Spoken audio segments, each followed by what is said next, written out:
Today's a sad day for the city of Boston. We lost two heroes here today. It makes me proud to be mayor of the city of Boston after watching the way that the men and women of the Boston Fire Department worked today. These two heroes ran into a burning building, got people out of the building. It brought me back to when I was a couple weeks ago. I went to the graduating class of 51 young people, young firefighters in the city of Boston. And as they were getting pinned, I thought about, would they retire? Would they be retiring? And today, the two firefighters that lost their life in this fire weren't part of that class. But at one point, they were young firefighters.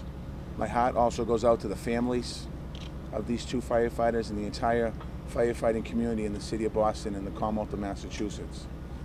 It's unfortunately takes a tragedy for us to appreciate the work that the men and women of the Boston Fire Department do. And again, I want to thank them, and today's just a sad day in the city of Boston. And that's where, as I said, we had 13 firefighters to the hospital. In addition, firefighter Kennedy was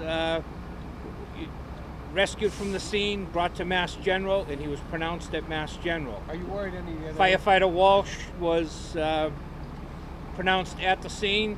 He was recovered by firefighters.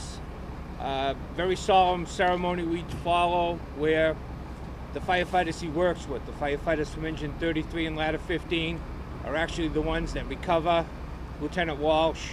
They put him on the stretcher and they carry him out. We did locate Lieutenant Walsh in the basement by the cellar stairs, is where he was finally recovered from. Mr. Kennedy was also in the basement. Okay, it appears that they went in with their line. The fire was originated in the basement.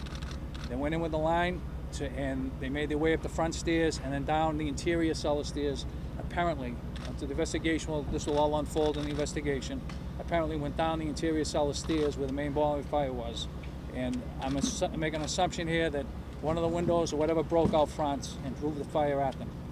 Because they called a mayday in a very short period of time.